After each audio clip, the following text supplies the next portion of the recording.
Right then, welcome back to the channel, and today we're going to be taking a look at Virgin and in particular the Class 390 Pendolino, as you can see in front of yourselves now. So, looking briefly at the layout, we have 1, 2 and 3 Pendolinos. However, as you may have noticed, they get considerably shorter closer to the wall you get. There's a reason for that, and we will explain that in this video. Just take a closer look at the models in particular, and then we can do a few running shots and so on and so forth. So we'll start with the most realistic Pendolino, which is this one here. This is my Hornby Pendolino, which is 390012, named Virgin Star. However, it also is named 101 Squadron, funnily enough. The reason this is because that this Pendolino was bought as a 4-car pack, and then I managed to buy 2 additional coaches for it before they became almost impossible to find, and they are very hard to find, the remaining coaches. Therefore, part of the 2-car Pendolino at the back is being used in this set to make it an 8-car formation, which, although not completely prototypical, is a lot better than running a 4-car set around. So that's the reason for this. Another reason why there's a 2-car Pendolino in the background is simply because that's my friend's Pendolino, which he gave to me.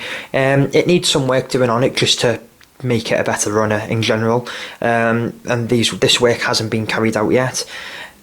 While I'm still on my current layout, which if you haven't seen the previous video, please do check out.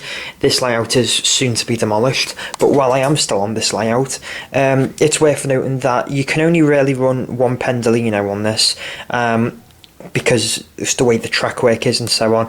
It's rather temperamental, so having two, even 3 full-sized Pendolinos would be pretty much pointless. So I'd rather just have one set that does the job, which is what I have with this one.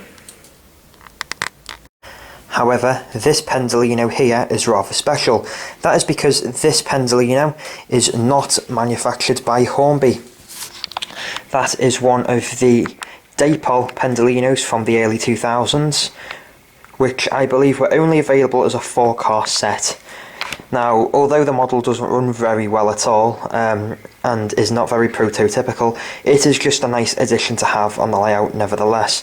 It's a Pendolino, and it is the first model of the iconic unit that we have today, so it's one to have in the collection either way. However, there is a few issues, which I shall go on to shortly. One of the problems I have with the Dapol Pendolino is the poor design that Dapol put into the model when they were manufacturing it. For a start, it does have a flywheeled motor, so although my technical knowledge of model trains is not fantastic, all 4 axles on the coach are completely powered. Funnily enough, however, there is still traction tyres provided, and the model does not run very smoothly. In addition to this, it can't really run at high speeds, and it does struggle to pull even its own 4-coach train. Another reason for the Dapol's lack of running is due to the size of the wheels that Dapol fitted to the model. When fitting the wheels, or the axles as they are called on a train, their flanges on the wheels are far too big, and this means that when the train is in motion around the layout, it makes a rather loud noise. This is because the flanges hit every single sleeper as they go around, and therefore it just makes a shocking noise and sounds like it has derailed. So the plan going forward to this video now is to move the Hornby Pendolino out of the way, and we will take a closer look at the Dapol one in more detail. We will then compare it to the Hornby one, and we'll see where we get from there. So now we have a little bit of room, let's take a closer look at Dapol's interpretation of the Class 390 Pendolino. So we'll start from the front, and we'll make a start with the paintwork. The paintwork, although generally well applied, is rather shiny, and it does sort of look like a little bit toyish from a distance. Although the shape is fairly well captured, it is missing various detailing that the Hornby model has managed to interpret, such as the black in the recess here, and the bogey detailing, along with some of the painted, I'm not too sure what the correct term is there, but some of the painted aspects of the side of the body. Just taking a close look at the bogey, it just does look rather moulded and plasticky. There isn't a lot of intricate detail on there, and it is just basically one giant piece of plastic moulded into the shape of the bogey. So again, detailing, especially in the smaller areas on the Dapol model, is rather lacking. Worth pointing out as well with the Dapol model is that it is missing the steps that are housed underneath the doors. These are quite a unique design to the Class 390, as when the door is operated, the step folds out prior to the door opening. That is because in reality, the coaches are slightly higher than most normal rolling stock on the UK because of the tilt equipment. Therefore, an extra step is provided underneath the door. The model, however, in Dapol's case anyway, is missing this step. It's not all negatives when it comes to the Dapol Pendolino, however, they have incorporated some rather nice detailing, and in fact they have represented parts of the model better than the Hornby model has done, such as the Virgin Trains logos, which are in the glazing on the doors, as per prototypical with the real Pendolino. Another aspect that Dapol have captured quite well is the pattern underneath the windows. I've never really quite understood the reasoning for this pattern, and it's not very visible, especially when the trains get dirty. However, the camera is struggling to pick it up. There is a slight pattern underneath the windows of the vehicle, and again Dapol have captured this rather well.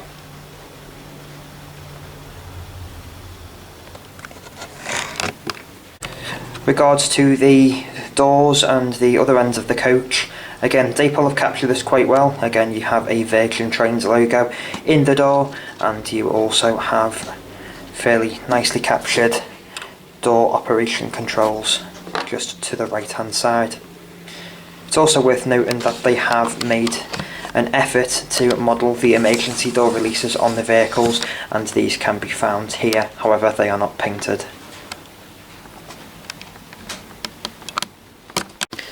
Just return briefly to the front of the model, I do think Dapol have captured as well the access to the coupler, if that is the correct term for it, rather well. It is a lot more prominent than it is on the Hornby model. That is just the little recess there.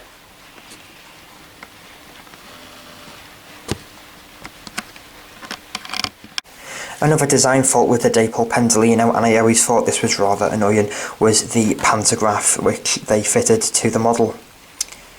Although missing from this particular example, as I've took it off, the pantograph that was provided with this set was in the upright position and it was non-adjustable. Therefore, if you did have a layout that had a tunnel or a low bridge, you could not run the model unless you decided to take it off yourself. It was fairly easy, there was only 2 screws provided. However, it is a poor design, especially when the Hornby model does come with an adjustable pantograph. Last but not least really with the Dapol model is the quoted close coupling system as on the box. Now, although probably okay for the time of its release in the early 2000s, that it does not seem to me like a close coupling system. In fact, the system provided on the Hornby example is far better in this aspect. Another slight issue with the model is the nameplate. However, named Red Revolution, the nameplate is not in the correct Pendolino style. So to briefly summarise on the Dapol model of the Class 390 Pendolino, it is still a really nice piece of kit. The capturing of the shape of the Pendolino is spot on, and it does almost seem to me that the model was designed as the actual Pendolino was being designed, as there's some really basic mistakes in the model that you almost assume that Dapol did because they didn't know any difference at the time, if that does come across as correct. The model itself is painted fairly well, although rather shiny. Some of the features are quite outdated, and some of the stuff that it quotes to be is just downright wrong. However, for the time of its release, which would have been around 2002, it was an impressive model nonetheless, and the shape alone was eye-catching. So it's one of them where, in today's world of model railways with DCC sound and directional lighting, it does really look old now, especially with its performance and operational issues.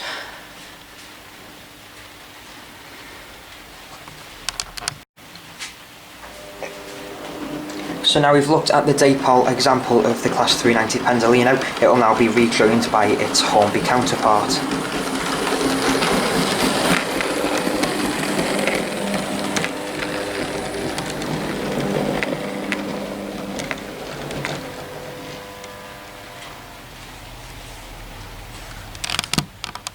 Briefly comparing the two models side by side now as we have this opportunity. Straight away, just judging from the roof detailing, the Hornby Pendolino is far more accurate, although it is worth noting that this model is from the mid to late 2000s, and therefore the Class 390s had been in service for a number of years at this point, and therefore knowledge of the fleet would have been more substantial. One thing that is worth noting is the detail put into Hornby's Pendolino in terms of pantograph detailing. Now, although this model does feature a pantograph, and the Dapol one did, so to speak, the Hornby Pendolino does come with an adjustable pantograph. Additionally to this, it also does come with various coloured in detailing, which do set the area off from the rest of the train, especially when you do compare it along the top.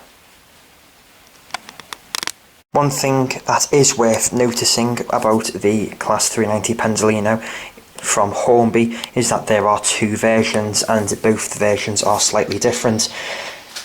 The later version, which was numbered 390-045, comes with the later revised livery. Although this is not really such a new livery, it does feature more details such as the updated first class symbols. Comparing this to the coach next to it, which is in the earlier standard, there is only one very small first class sign here.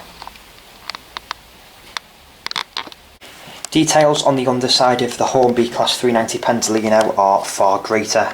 There are differently coloured in handles and steps, which really do set off the various detailing, and it does draw your eye in.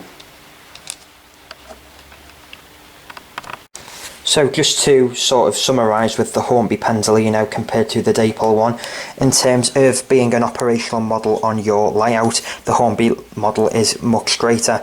It is a better designed train in every single aspect. It does run smoothly, although the motor is rather poor for what the set is. The actual train, when it does get going, is rather smooth, just as long as you have sort of relaxed radius curves on your layout. One thing that is rather annoying with the Hornby Pendolino is that the motor is only on the rear half of the driving coach, and this part of the coach is just for the pickups. Now, I have fitted a weight into this part of the train just to give it more weight onto the engine, to give it slightly more pulling power, which has worked quite well. I will do a separate video on how I did that. But overall, it is a good model. The motor isn't the smoothest when it comes to slow speed running. However, the Class 390 is anything but a slow train. Therefore, it's a compromise that you'd be willing to make. Another criticism I do have of the Hornby Class 390 would be the lack of available coaches. As I say, I'm using two coaches in my train that were from the Pendolino towards the rear of the layout here, just to make it an 8-coach train and make it more acceptable. However, it is anything but acceptable when the train is completely mismatched up like my one is. Hornby really should have made more coaches when it came to expanding potential for the Class 390. It's something that myself and a lot of other people will be looking into doing, especially when they've released multiple variants of the Class 390, when you consider they had the 390-012, 390-0 345, and I believe they did the Alston Pendolino, although I'm unsure on that one. So there's plenty of examples of Class 390s that Hornby have manufactured, yet they've never remanufactured the additional coaches, especially now that the Pendolinos are coming into almost the 20 years anniversary. It would be nice for Hornby to sort of capture that moment with another form of the model.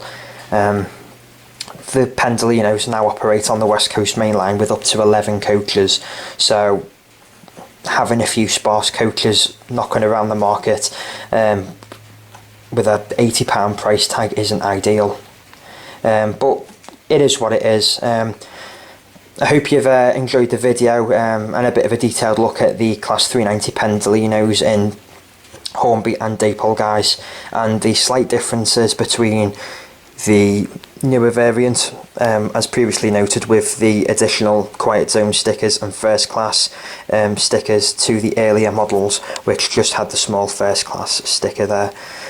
Regarding doing a bit of running on the layout, I will be sending the 8-car set around on the layout.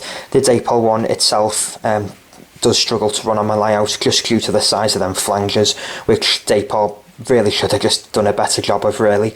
That's something that I will look at in the future, and we'll try and get it running, but for now the Dapol one isn't really suited to running on this layout. And as for the Hornby one at the back, as I say, that was just sort of a spare Pendolino, which when I start my new layout in a few weeks time, then that will be reformed into an operational train, and we'll try and have a few 9-car Pendolinos on the layout. But for now we're just going to send the one around, but it will be the 8-car variant. So that'll be the last of myself speaking on the layout. So I do hope you've enjoyed the video. I hope I haven't bored everyone to death, although I probably have.